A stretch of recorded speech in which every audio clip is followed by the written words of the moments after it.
Bismillahirrahmanirrahim. Assalamualaikum warahmatullahi taala wabarakatuh. Nama saya Muhammad Wafiq Wajdi bin Rosli daripada DPM 3A.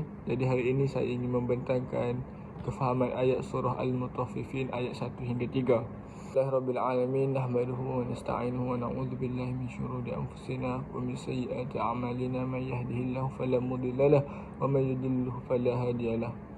Jadi kita teruskan dengan pembentangan kita pada hari ini, iaitu ayat 1 hingga 3 surah Al-Mutaffifin. Ayatnya berbunyi, A'udzubillahi minasyaitonirrajim, Bismillahirrahmanirrahim. Wailul lil mutaffifin alladzina idza iktalu 'alan nasi yastawfun wa idza kaluhum aw wazanuhum yukhsirun. Sadaqallahul azim. Perbincangan surah ini ialah mengenai dosa orang-orang yang curang dalam sukatan dan timbangan, di samping memperkatakan buku rekod amalan mereka. Intisari pengajaran yang pertama bagi surah ini ialah ayat yang pertama, Allah SWT murka, iaitu kecelakaan besar bagi orang-orang yang curang.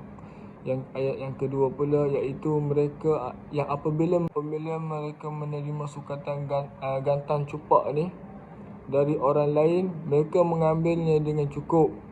Yang ketiga pula, ayat yang ketiga, dan sebaliknya apabila mereka menyukat atau menimbang untuk orang lain, mereka kurangi. Seterusnya pula adalah penekanan ayat, iaitu Allah SWT murka kepada orang yang berlaku curang dalam penimbangan sesuatu barang.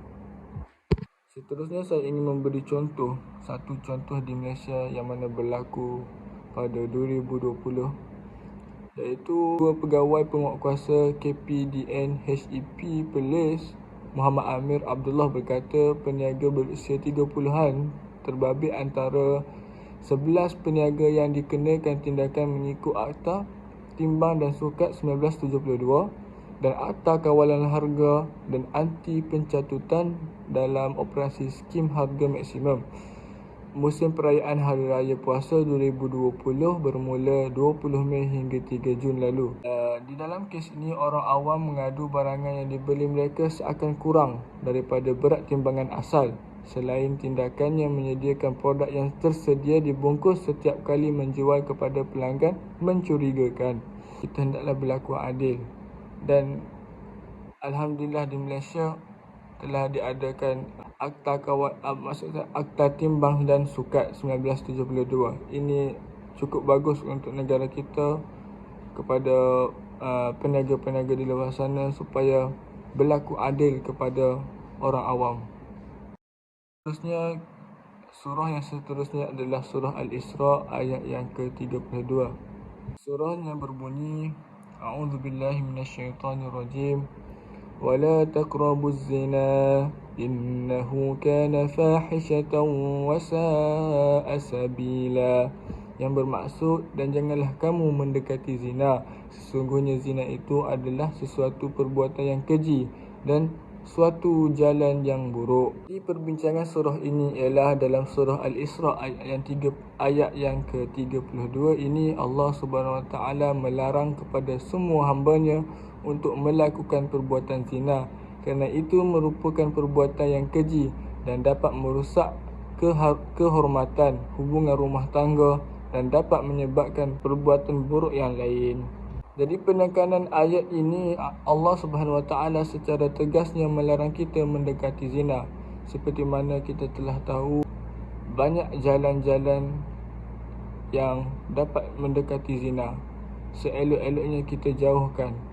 Sebagai contoh, pergaulan bebas di antara lelaki dan perempuan, iaitu ikhtilat. Ikhtilat haruslah dijaga di antara lelaki dan perempuan supaya kita tidak dapat mendekati zina, supaya kita tidak dapat terjerumus ataupun terjatuh di lembah maksiat. Seterusnya adalah saya ingin menekankan kepada kalian tentang satu contoh berlaku di Kota Baru, iaitu pasangan remaja yang ditahan selepas disyaki berkhalwat. Petikan ini saya memetik petikan ini daripada Metro, Akhbar Metro. Berlaku di Kota Baru, pelajar tingkatan 4 ditahan selepas disyaki berkhawat bersama seorang remaja perempuan berusia 8 tahun dalam sebuah hotel bajet. Pelajar berkenaan ditahan pada jam 4 pagi menerusi Operasi Ambang 2023 oleh bahagian Penguatkuasaan Undang-Undang Syariah Jabatan Hal Ehwal Agama Islam Negeri Kelantan.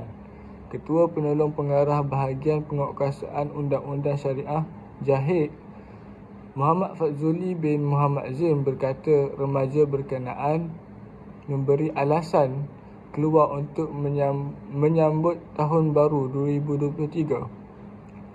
Ketika operasi, remaja terbabit disyaki berduaan di bilik hotel dalam keadaan yang mencurigakan. Pasangan berkenaan ditahan untuk disiasat untuk siasatan lanjut mengikut Seksyen 50 Enactment Kanun Jenayah Syariah 2019 kerana kesalahan khawat yang menimbulkan syak dan bertentangan dengan hukum syarak. Jadi, ini adalah salah satu contoh yang boleh kita ambil iktibar. Jadi kesimpulannya, marilah sama-sama kita, lebih-lebih lagi saya, menjaga iman saya, menjaga nafsu syahwat saya daripada perbuatan-perbuatan keji ini. Sekian saja daripada saya. Semoga Allah SWT memberi saya hidayah untuk kita sama-sama praktikkan ayat-ayat yang telah kita katakan tadi supaya dapat membimbing kita ke jalan yang lurus, insya-Allah. Sekian daripada saya. Assalamualaikum warahmatullahi taala wabarakatuh.